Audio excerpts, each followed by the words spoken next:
Hi hello ನಮಸ್ತೆ. ಇವತ್ತು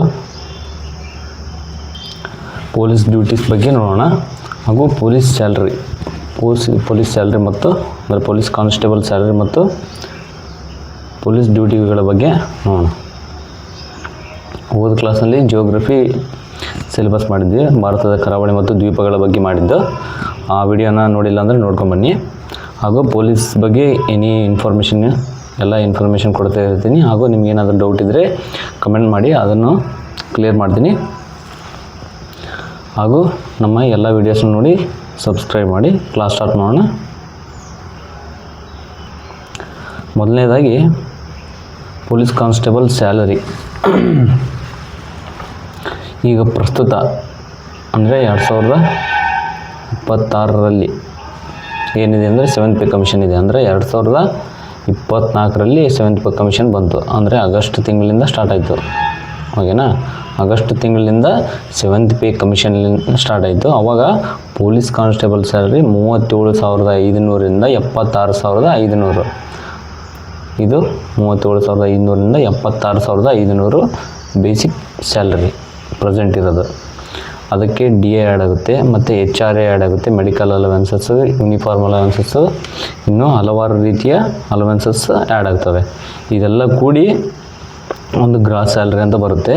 ನಿಮ್ಮ ಪೇ ಸ್ಲಿಪ್ಪು ಇಲ್ಲಿ ನಿಮ್ಮ ರೈಟ್ ಸೈಡ್ ಇದೆ ನೋಡಿ, ಇದು ಈ ರೀತಿ ಒಂದು ಪೇ ಸ್ಲಿಪ್ ಇರುತ್ತೆ. ಇಲ್ಲಿ ಬೇಸಿಕ್ ಸ್ಯಾಲ್ರಿ ಜಸ್ಟ್ ನಿಮಗೆ ಈ ಫಾರ್ಮೆಟ್ ಹೀಗಿರುತ್ತೆ ಅಂತ ತೋರ್ಸೋಕ್ಕಷ್ಟೇ ಹಾಕಿರೋದು. ನೆಕ್ಸ್ಟ್ ಟೈಮು ಅದು ಪೇ ಸ್ಲಿಪ್ ಎಲ್ಲ ನಿಮಗೆ ರೆಡಿ ಮಾಡಿ ಈ ರೀತಿ ಇರುತ್ತೆ ಅಂತಲೂ ಹೇಳ್ತೀನಿ. ಇದೇ ರೀತಿ ಇಲ್ಲಿ ಬೇಸಿಕ್ ಸ್ಯಾಲ್ರಿ ಇದೇ ರೀತಿ DA, HRA, ಮೆಡಿಕಲ್ ಅಲವೆನ್ಸಸ್ಸು, ಯೂನಿಫಾರ್ಮ್ ಅಲವೆನ್ಸಸ್ಸು ಅಥವಾ ಇನ್ನಿತರ ಅಲವೆನ್ಸಸ್ಸು ಆ್ಯಡ್ ಆಗ್ತವೆ. ಇಲ್ಲಿ ಟಿಕ್ ಮಾಡ್ತಿದ್ದೀನಲ್ಲ, ಇಲ್ಲಿ ನಿಮಗೆ ಕಡಿತ ಆಗ್ತವೆ. ಕೆಲವೊಂದು ಇದ್ದಾವೆ ಪೊಲೀಸ್ ಇಲಾಖೆಯಲ್ಲಿ. ನಿಮಗೆ ಅಂದರೆ 60 ಏಜ್ ಆದಮೇಲೆ ನಿಮಗೆ ರಿಟರ್ನ್ ಅಮೌಂಟ್ ಬರೋದಕ್ಕೆ ಅಂತ ಕೆಲವೊಂದು ಡಿಡಕ್ಷನ್ಸ್ ಇದ್ದಾವೆ. ಅವೆಲ್ಲ ಡಿಡಕ್ಷನ್ ಆದವೆ. ಅವೆಲ್ಲ ಡಿಡಕ್ಷನ್ ಆಗಿ ಒಂದು 10,000 ಡಿಡಕ್ಷನ್ ಆಗ್ತವೆ. ಟೋಟಲ್ ಪ್ರೆಸೆಂಟ್ 37,500ರಿಂದ 76,500 ನಮ್ಮ ಪೊಲೀಸ್ ಕಾನ್ಸ್ಟೇಬಲ್ ಸ್ಯಾಲ್ರಿ. ನಾರ್ಮಲ್ ಅಂತಂದರೆ ಗ್ರಾಸ್ ಒಂದು 50 ಆದರೂ ಬಂದೇ ಬರುತ್ತೆ. ಅಂದರೆ ಪ್ರೆಸೆಂಟ್ ನೀವು ಈಗ ಪೊಲೀಸ್ ಇದಕ್ಕೆ ಆ್ಯಡ್ ಆದರೆ ಅಂತಂದರೆ ಗ್ರಾಸ್ 50 ಅಂದರೆ 48ರಿಂದ 50,000 ಬಂದೇ ಬರುತ್ತೆ. ಇದು ಗ್ರಾಸು. ನೆಟ್ಟು ಒಂದು 38ರಿಂದ 40. ಅಂದರೆ ಇದರಲ್ಲಿ ಈಗ ಈ ರೀತಿ ಅಂದಾಜು ಯಾಕೆ ಹೇಳ್ತಾ ಇದ್ದೀನಿ ಅಂತಂದರೆ, ಕೆಲವೊಂದು ಡಿಡಕ್ಷನ್ ಇದಾವಲ್ಲ, ನೀವು ಎಷ್ಟು ಡಿಡಕ್ಷನ್ ಮಾಡ್ತೀರಿ ಅಂಬೋದ್ರ ಮೇಲೆ ಡಿಪೆಂಡ್ ಆಗ್ತವೆ. ಸೊ ಆ ಅಂದಾಜು ಮೇಲೆ ಇದನ್ನು ಹೇಳ್ತಾ ಇದ್ದೀನಿ. ನೆಕ್ಸ್ಟ್ ಪೊಲೀಸ್ ಡ್ಯೂಟಿ ಬಗ್ಗೆ ನೋಡೋಣ. ಅದರಲ್ಲಿ ಪೊಲೀಸ್ನಲ್ಲಿ ಭಾಳ ರೀತಿ ಇದ್ದಾವೆ. ಅದರಲ್ಲಿ ಒಂದು ಸಿವಿಲ್ ಇದೆ, ಸಿವಿಲ್ಲು DAR ಆ್ಯಂಡ್ CAR ಇದೆ, ಮತ್ತು KSRP ಈ 3 ರೀತಿ ಇದ್ದಾವೆ. ಓಕೆನಾ?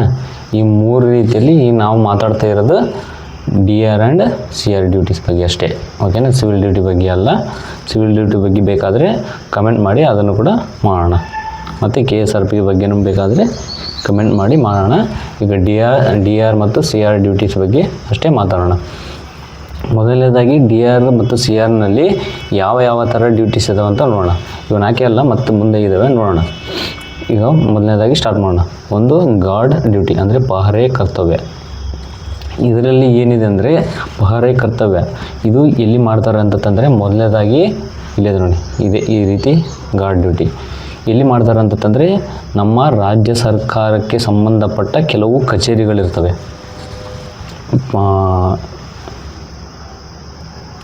ಪಾಯಿಂಟ್ ಮಾಡಿ ಇದೆ ಅಂತ ಹೇಳಲ್ಲ, ಕೆಲವೊಂದು ಕಚೇರಿಗಳಿರ್ತವೆ.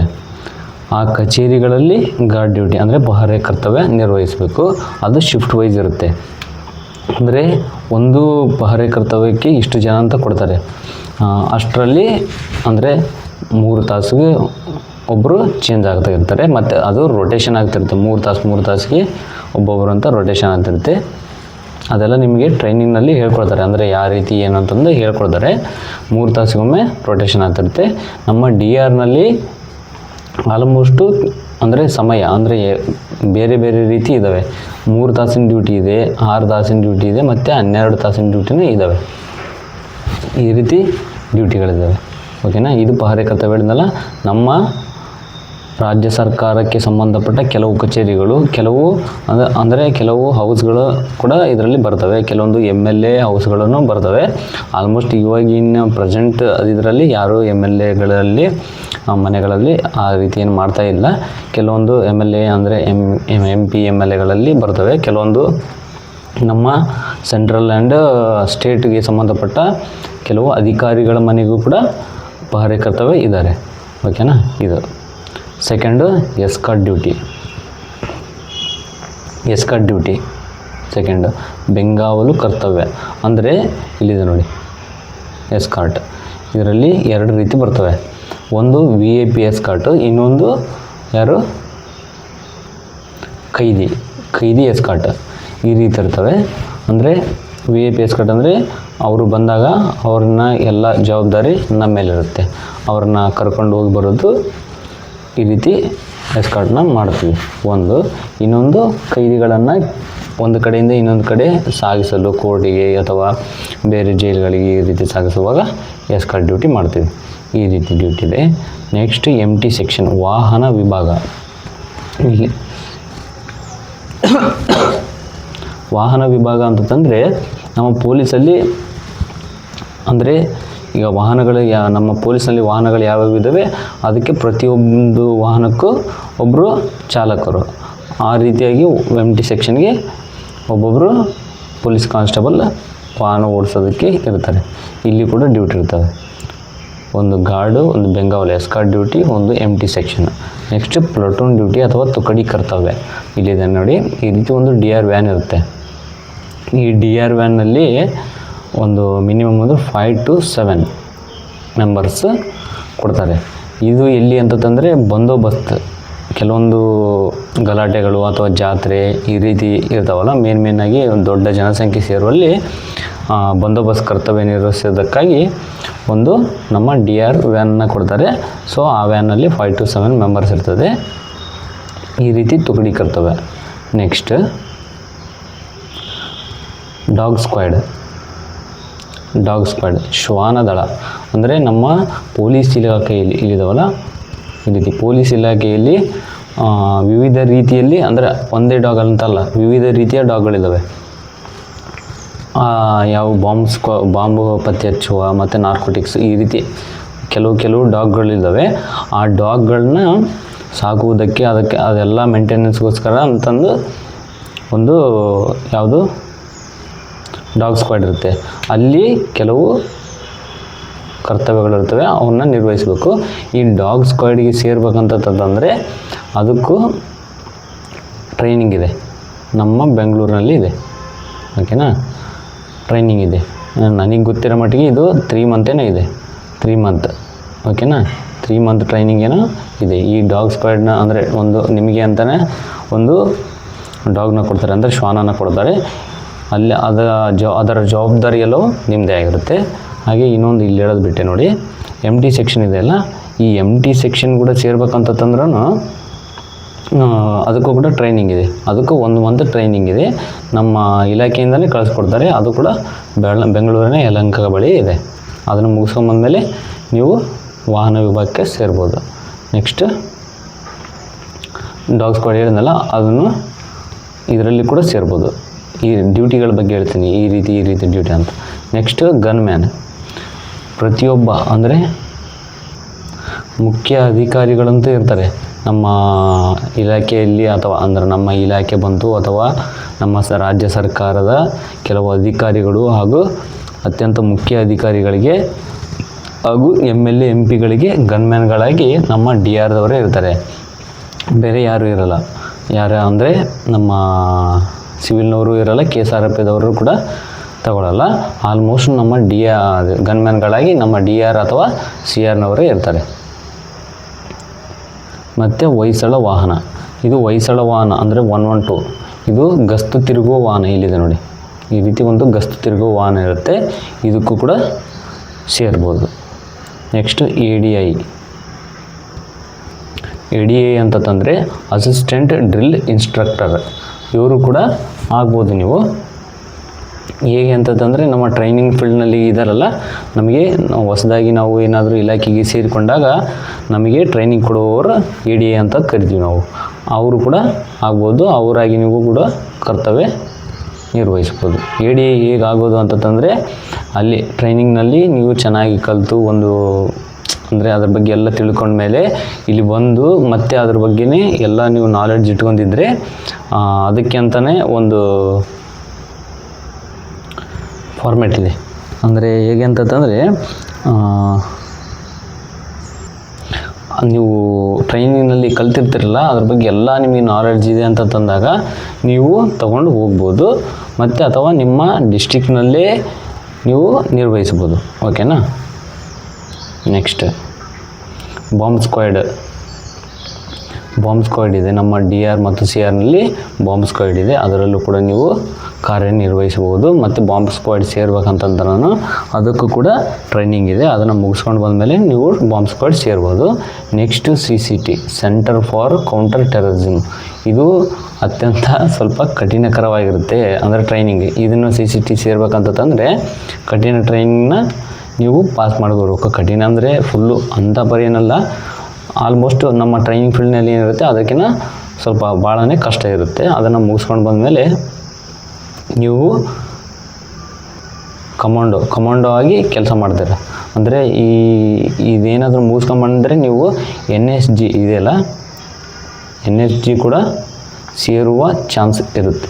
ಓಕೆನಾ. ನ್ಯಾಷನಲ್ ಸೆಕ್ಯೂರಿಟಿ ಗಾರ್ಡ್ ಇದೆಲ್ಲ, ಅಲ್ಲಿ ಕೂಡ ಸೇರುವ ಚಾನ್ಸ್ ಇರುತ್ತೆ. Next mounted police. ಇದು ನಮ್ಮ ಕರ್ನಾಟಕದಲ್ಲಿ ಮೈಸೂರು ಜಿಲ್ಲೆಯಲ್ಲಿದೆ. ಮೈಸೂರು ಇದೆಯಲ್ಲ, ಅಲ್ಲಿದೆ. ಮೈಸೂರಿನಲ್ಲಿ ಮೌಂಟೆಡ್ ಪೊಲೀಸ್ ಇದೆ. ಈ ಮೌಂಟೆಡ್ ಪೊಲೀಸ್ ಏನು ಮಾಡ್ತಾರೆ ಅಂತಂದರೆ ಮೈಸೂರು ಸುತ್ತಮುತ್ತ ಗಸ್ತು ತಿರುಗುತ್ತಾರೆ. ಅಂದರೆ ನಿಮಗೆ ಆದಂಥ ಅದೇ ಏನು ಹೇಳಿದ್ನಲ್ಲ, ನಮ್ಮ ಡಾಗ್ ಸ್ಕ್ವಾಡ್ ಹೇಗೋ ಅದೇ ರೀತಿ ಇದು ಕೂಡ ಮೌಂಟೆಡ್. ಸ್ವಲ್ಪ ನಿಮಗೆ ಆದ ಒಂದು ಕುದುರೆ ಇರುತ್ತೆ, ಅದ್ರ ಎಲ್ಲ ಜವಾಬ್ದಾರಿ ಕೂಡ ನಿಮ್ಮದು, ಮತ್ತು ಅದನ್ನು ತಗೊಂಡು ನೀವು ಗಸ್ತು ತಿರುಗಬೇಕು. ಇದನ್ನು ಮೇನಾಗಿ ಕೆಲವೊಂದು ದೊಡ್ಡ ಹಬ್ಬಗಳು, ಎಕ್ಸಾಂಪಲ್ ನಮ್ಮ ದಸರಾ ಬರುತ್ತಲ್ಲ ಮೈಸೂರಲ್ಲಿ, ಆ ಟೈಮ್ನಲ್ಲಿ ಇದು ತುಂಬ ಉಪಯುಕ್ತವಾಗುತ್ತೆ. ಮತ್ತು ಇನ್ನೂ ಹಲವಾರು ಡ್ಯೂಟಿಗಳು ಕೂಡ ಇದ್ದಾವೆ ನಮ್ಮ DR ಮತ್ತು CRನಲ್ಲಿ. ಇವು ಮೇನಾಗಿ ಇವು ಇದ್ದಾವೆ. ಟೋಟಲಾಗಿ ಎಷ್ಟು ಹೇಳಿದೆ? 11 ಡ್ಯೂಟಿಗಳ ಬಗ್ಗೆ ಹೇಳಿದ್ದೀನಿ. ಇನ್ನೂ ಕೂಡ ಹಲವಾರು ಡ್ಯೂಟಿಗಳು ಇದ್ದಾವೆ. ನೀವು ಇದಕ್ಕೆ ಸೇರ್ಬೇಕಂತೇನಿಲ್ಲ, ಹೇಳಿದ್ನಲ್ಲ ಜನರಲ್ ಡ್ಯೂಟಿ. ಇದಾದಮೇಲೆ ಮತ್ತೆ ಒಂದು ಸ್ಟ್ರೈಕಿಂಗ್ ಫೋರ್ಸ್ ಅಂತಲೂ ಬರುತ್ತೆ. ಇವೆಲ್ಲ ಜನರಲ್ ಡ್ಯೂಟಿ ಒಳಗೆ ಬರುತ್ತವೆ. ಕೆಲವೊಂದು ಜನರಲ್ ಡ್ಯೂಟಿ ಅಂದರೆ ಹೇಳಿದ್ನಲ್ಲ, ಸ್ಟ್ರೈಕಿಂಗ್ ಫೋರ್ಸು, ಬಂದೋಬಸ್ತು, ಗಾರ್ಡ್ ಕರ್ತವ್ಯ, ಇವೆಲ್ಲ ಕೆಲವೊಂದು ಜನರಲ್ ಡ್ಯೂಟಿ ಒಳಗೆ ಬರ್ತವೆ. ಮೇನಾಗಿ ಒಂದೇ ಕಡೆ ಅಂತಂದರೆ ಬಾಂಬ್ ಸ್ಕ್ವಾಡ್, CCT, ಮತ್ತು ಹೊಯ್ಸಳ ವಾಹನ, ಗನ್ಮ್ಯಾನು, ಡಾಗ್ ಸ್ಕ್ವಾಡು, ADI ಹಾಗೂ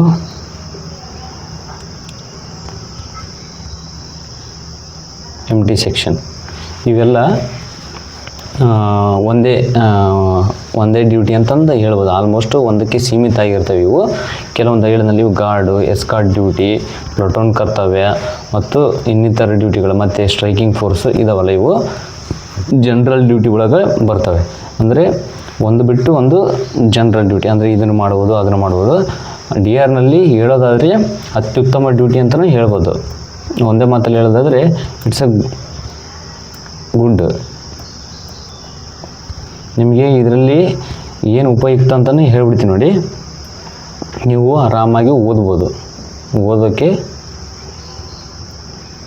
ಓದೋಕ್ಕೆ ತುಂಬ ಚಾನ್ಸ್ ಸಿಗುತ್ತೆ ನೀವು ಇದರಲ್ಲಿ. ಮತ್ತು ಟೈಮ್ ಕೂಡ ಜಾಸ್ತಿ ಸಿಗುತ್ತೆ. ನೀವು ಮುಂದೆ ಓದಬೇಕು ಅನ್ನೋ ನಿಮ್ಗೆ ಆಸೆ ಇದ್ದರೆ ಆಲ್ಮೋಸ್ಟ್ ಇದರಲ್ಲಿ ಚೆನ್ನಾಗಿ ಟೈಮ್ ಸಿಗುತ್ತೆ. ಆರಾಮಾಗಿ ಕೂಡ ಓದ್ಬೋದು. ಮತ್ತು ನಮ್ಮ ಹಿರಿಯ ಅಧಿಕಾರಿಗಳು ಕೂಡ ಸಪೋರ್ಟ್ ಮಾಡ್ತಾರೆ, ಆರಾಮಾಗಿ ಓದ್ಬೋದು.